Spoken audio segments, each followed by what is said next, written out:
Ed, somebody here.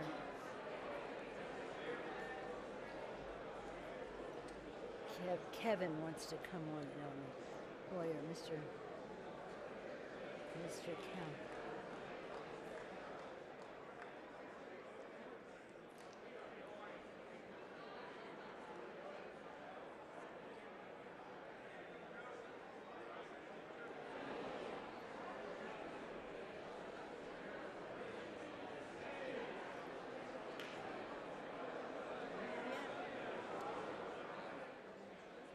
This is one of the things we have to be.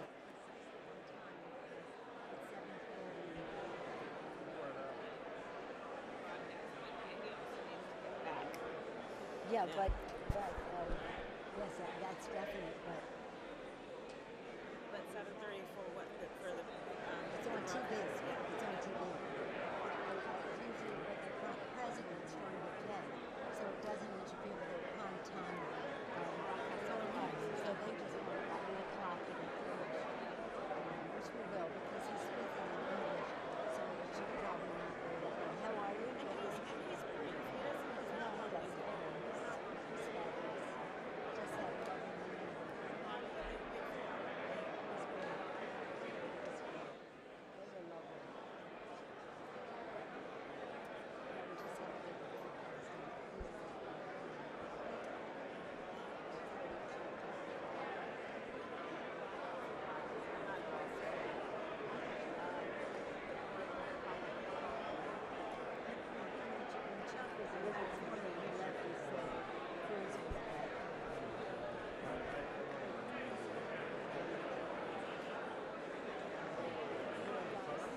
sit on down.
Sorry about that.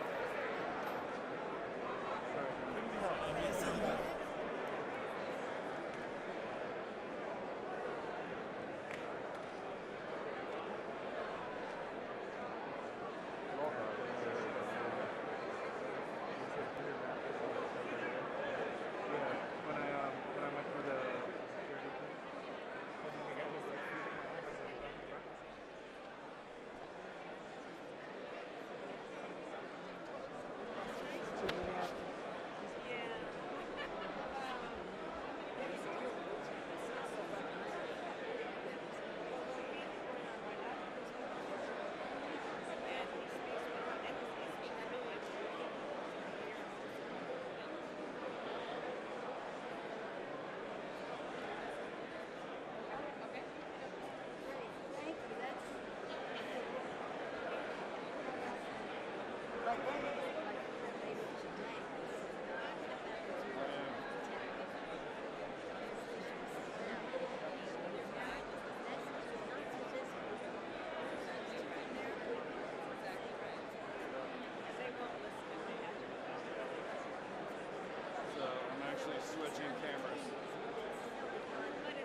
The joint meeting will come to order.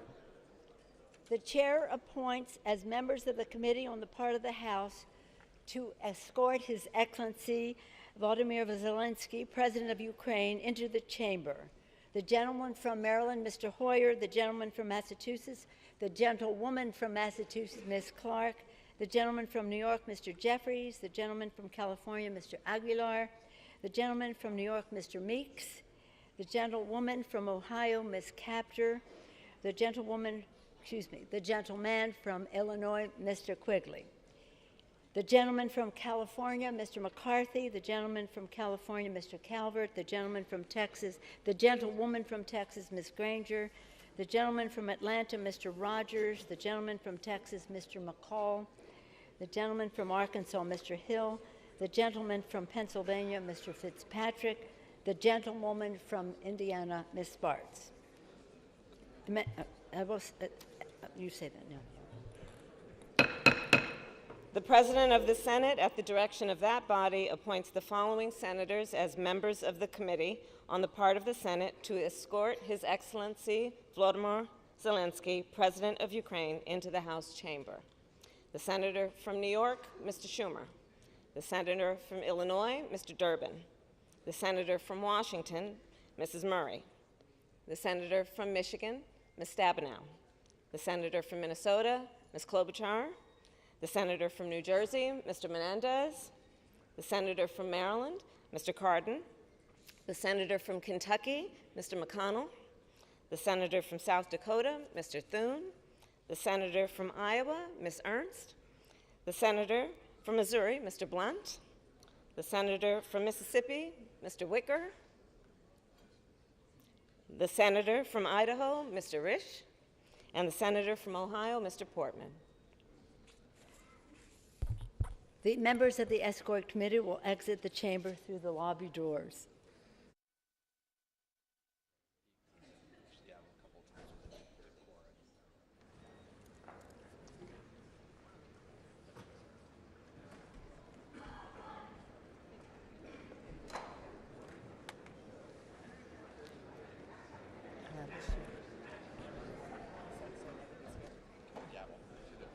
They're here?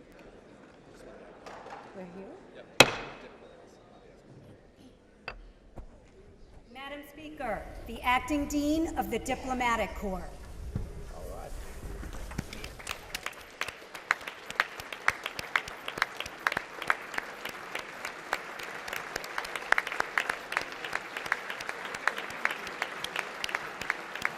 Hello.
Madam Speaker, the President's Cabinet.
Squeeze in the box.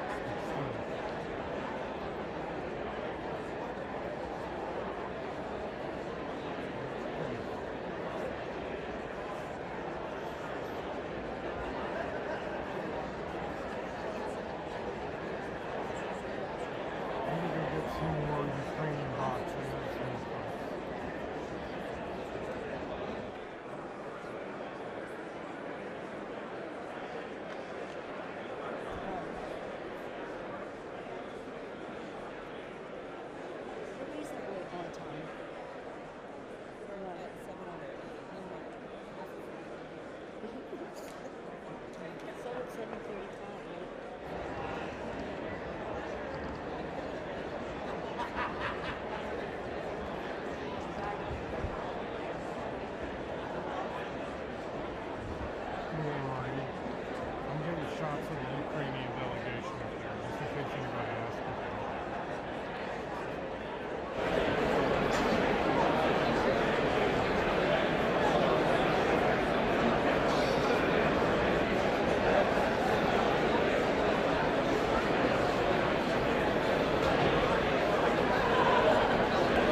Героям слава!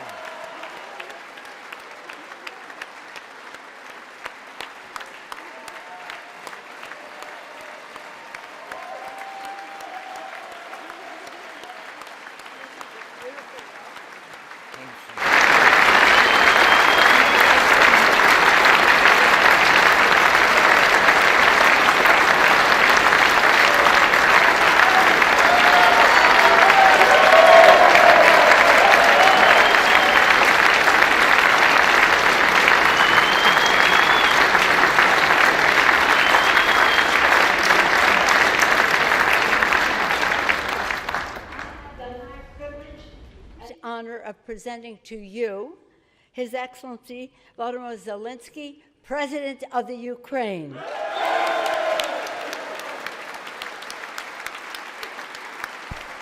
Thank you. Thank you so much.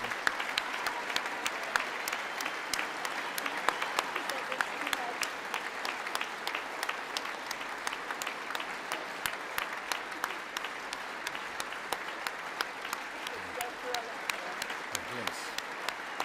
Thank you so much. Thank you. It's too much for me. All this for our great people.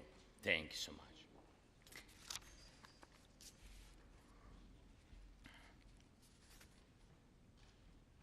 Dear Americans, in all states, cities, and communities, all those who value freedom and justice, who cherish it as strongly as we Ukrainians, in all our cities, in each and every family, I hope my words of respect and gratitude resonate in each American heart.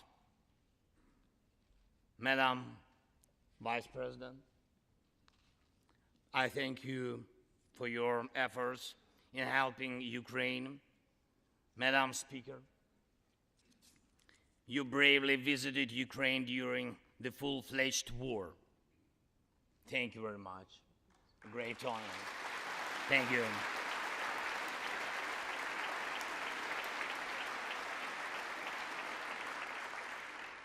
Great privilege to be here. Dear members of the Congress, representatives of both parties who also visited Kyiv,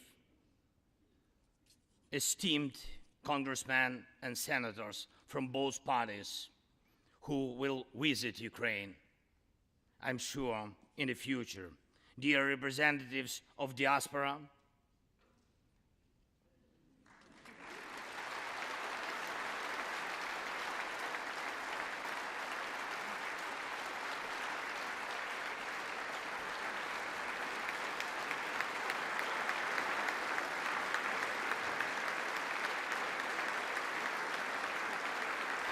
I'm gonna go get the box.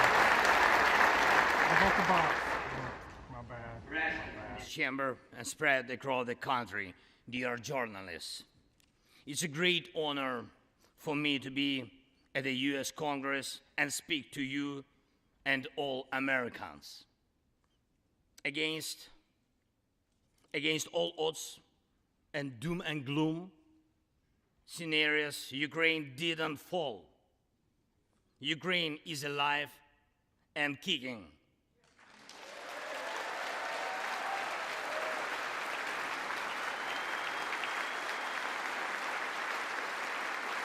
Thank you.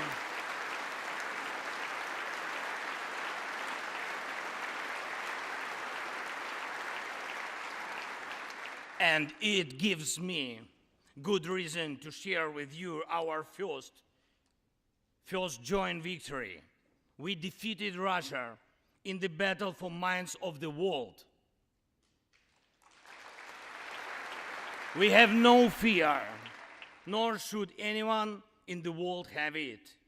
Ukrainians gained this victory, and it gives us courage, which inspires the entire world. Americans gained this victory, and that's why you have succeeded in uniting the global community to protect freedom and international law. Europeans gained this victory. And that's why Europe is now stronger and more independent than ever. The Russian tyranny has lost control over us.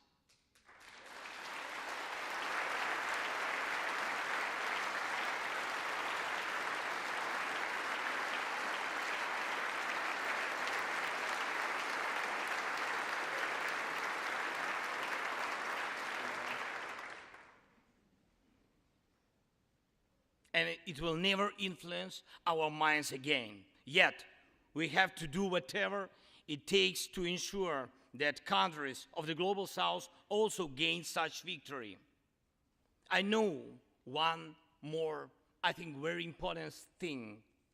The Russians will stand a chance to be free only when they defeat the Kremlin in their minds.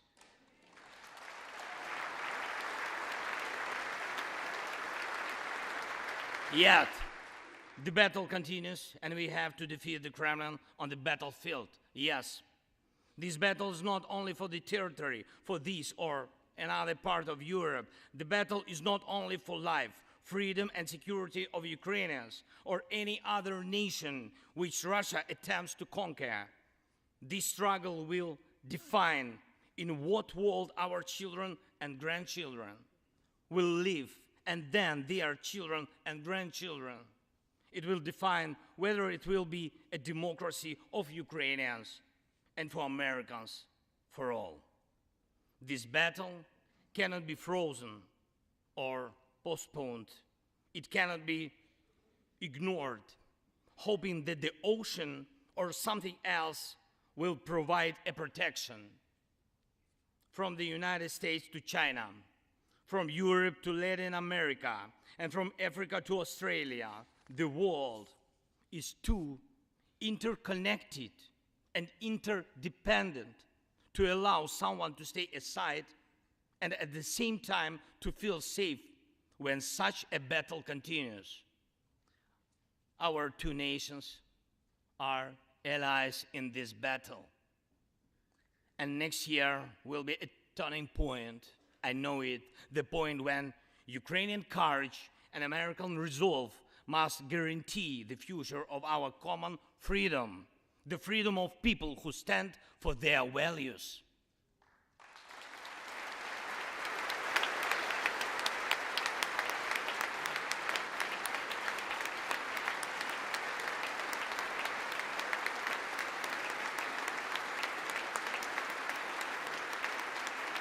Ladies and gentlemen,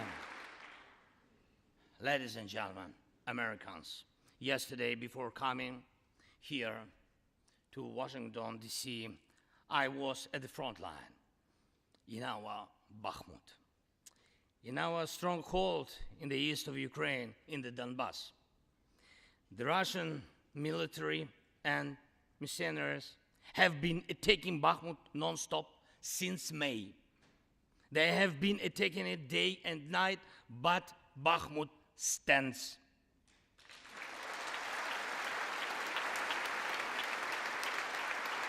Last year, 70,000 people lived there in Bakhmut, in this city, and now only few civilians stay.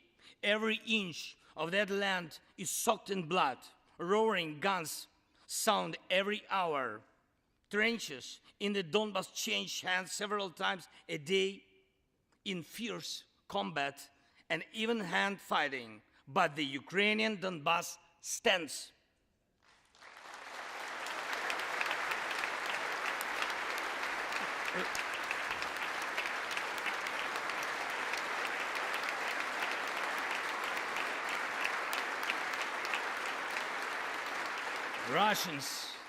Russians use everything they have against Bakhmut and our beautiful cities.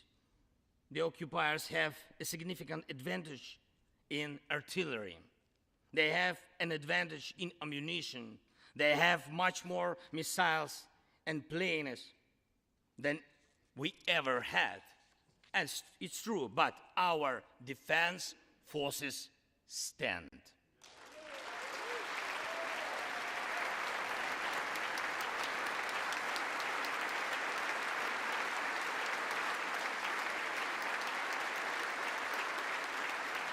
And we and we all are proud of them. The Russians' tactic is primitive. They burn down and destroy everything they see. They send thugs to the front lines. They send convicts to the war. They threw everything against us, similar to the other tyranny, which is in the Battle of the Bulge. Threw everything it had against the free world, just like the brave American soldiers, which held their lines and fought back Hitler's forces during the Christmas of 1944. Brave Ukrainian soldiers are doing the same to Putin's forces this Christmas.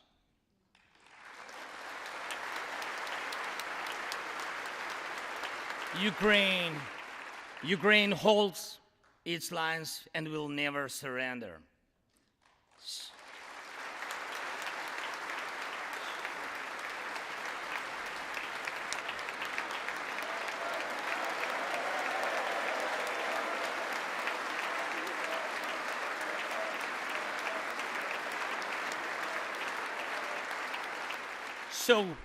So here is the front line. The tyranny which has no lack of cruelty against the lives of free people. And your support is crucial, not just to stand in such fight, but to get to the turning point to win on the battlefield. We have artillery. Yes. Thank you. We have it. Is it enough? Honestly, not really. To ensure Bakhmut is not just a stronghold that holds back the Russian army, but for the Russian army to completely pull out, more cannons and shells are needed. If so, just like the Battle of Saratoga, the fight for Bakhmut will change the trajectory of our war for independence and for freedom. If your patriots stop the Russian terror against our cities, it will let Ukrainian patriots work to the full to defend our freedom. When Russia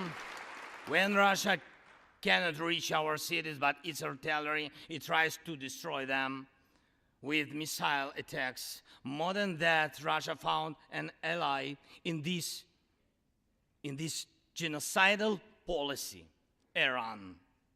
Iranian deadly drones sent to Russia in hundreds became a threat to our critical infrastructure.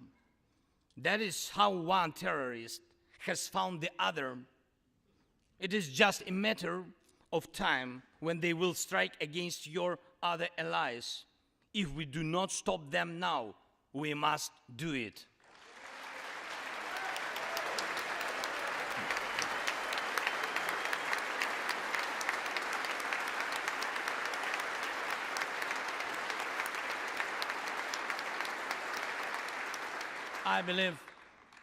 I believe there should be no taboos between us in our alliance.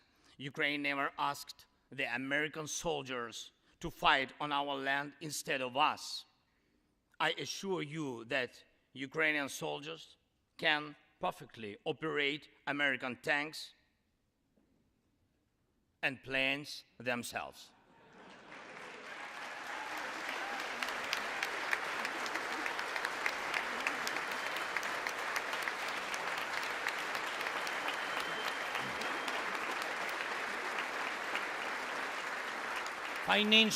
Financial assistance is also critically important, and I would like to thank you very much. Thank you for both financial packages you have already provided us with and the ones you may be willing to decide on. Your money is not charity. It's an investment in the global security and democracy that we handle in the most responsible way.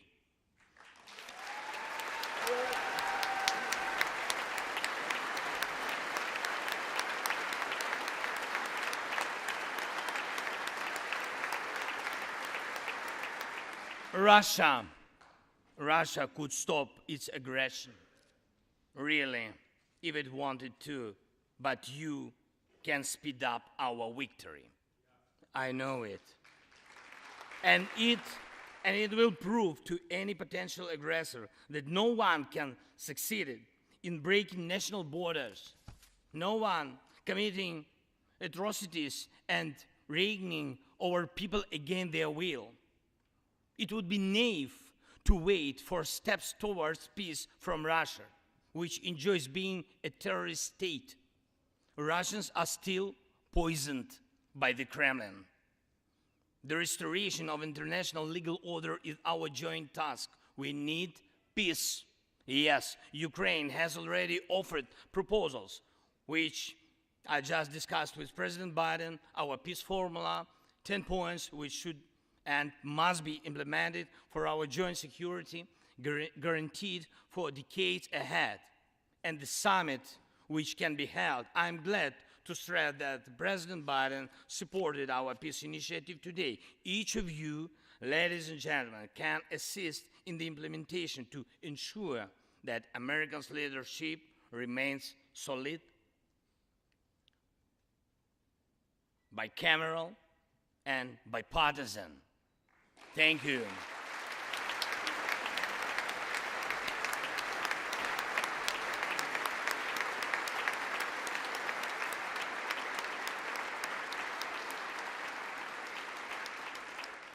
You can strengthen sanctions to make Russia feel how ruinous its aggression truly is. It is in your power, really, to help us bring to justice everyone who started this unprovoked and criminal war. Let's do it. Let terrorists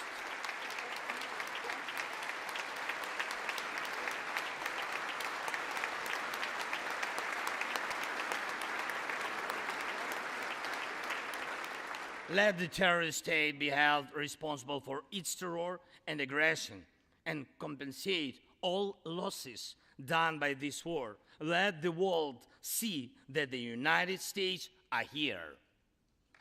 Ladies and gentlemen, Americans, in 2 days, we will celebrate Christmas. Maybe candlelit. Not because it's more romantic, no, but because there will be no electricity. Millions won't have neither heating nor running water. All of these will be the result of Russian missile and drone attacks on our energy infrastructure. But we do not complain. We do not judge and compare whose life is easier. Your well-being is the product of your national security, the result of your struggle for independence and your many victories. We, Ukrainians, will also go through our war of independence and freedom with dignity and success.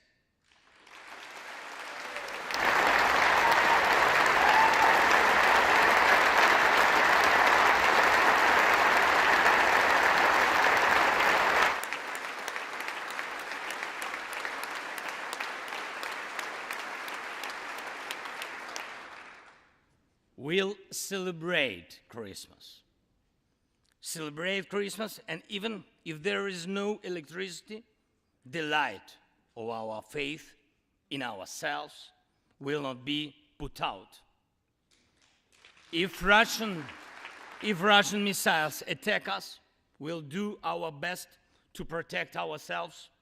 If they attack us with Iranian drones and our people will have to go to bomb shelters on Christmas Eve, Ukrainians will still sit down at the holiday table and cheer up each other.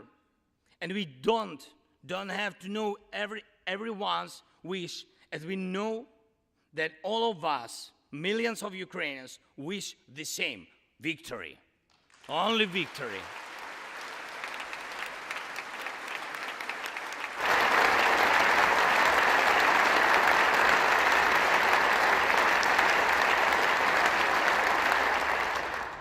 We already built strong Ukraine with strong people, strong army, strong institutions together with you.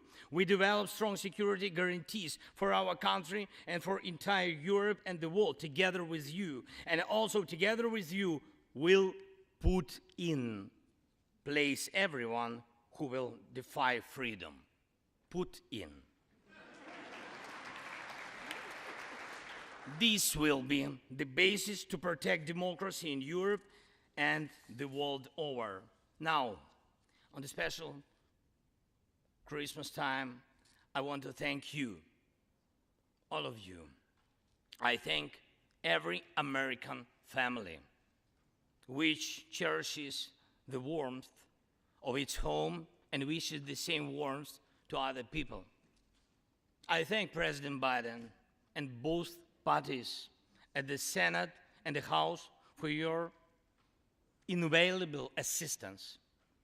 I thank your cities and your citizens who supported Ukraine this year, who hosted our Ukrainians, our people, who waved our national flags, who acted to help us.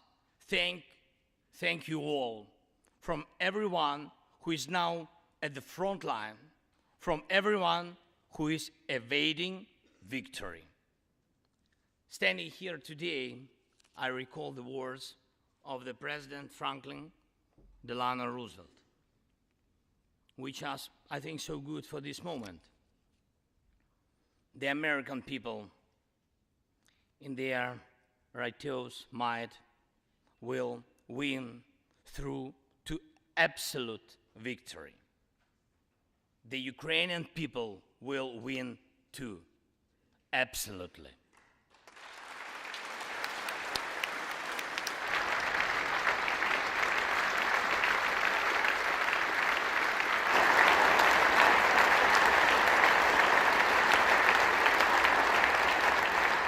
I know that everything depends on us, on Ukrainian armed forces, yet so much depends on the world. So much in the world depends on you. When I was in Bakhmut yesterday, our heroes gave me the flag, the battle flag, the flag of those who defend Ukraine, Europe, and the world at the cost of their lives. They asked me to bring this flag to you, to the US Congress, to members of the House of Representatives and senators whose decisions can save millions of people. So let these decisions be taken. Let this flag stay with you, ladies and gentlemen. This flag is a symbol of our victory. In this war, we stand, we fight, and we will win because we are united. Ukraine, America, and the entire free world.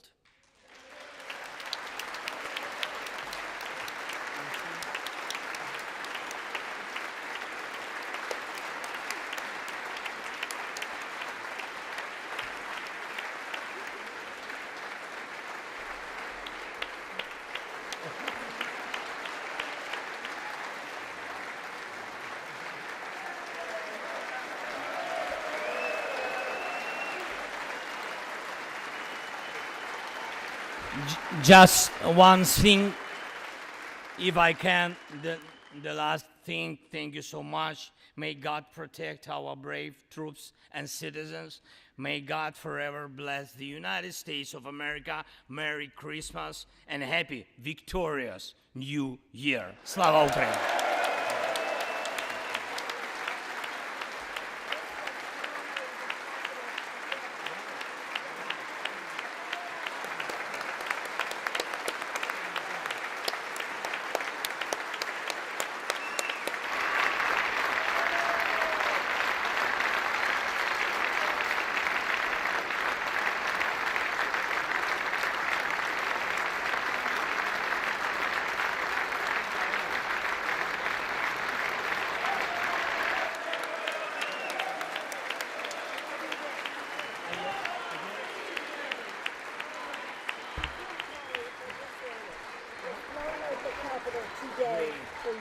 Okay. To me.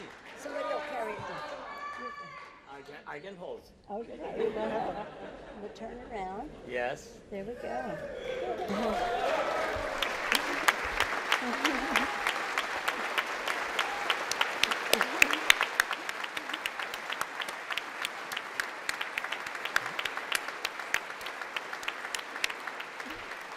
This flag was flown over the Capitol today in honor of the President's visit. Thank you so much. I will take it. I can do it. All the best.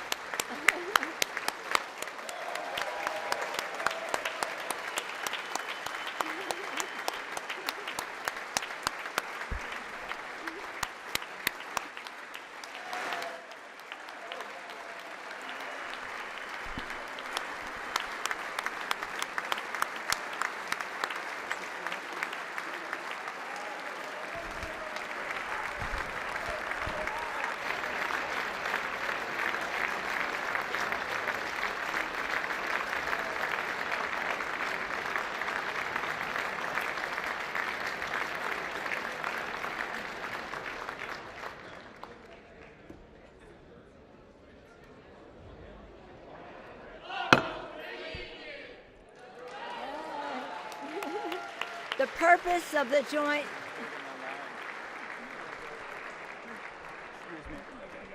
The purpose of the joint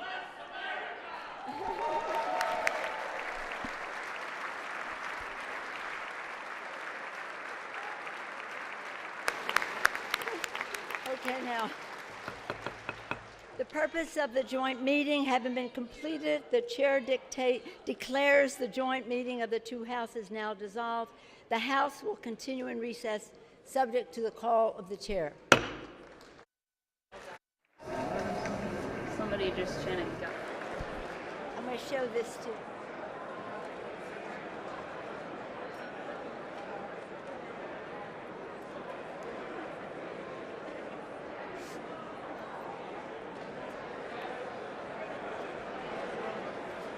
You can go down.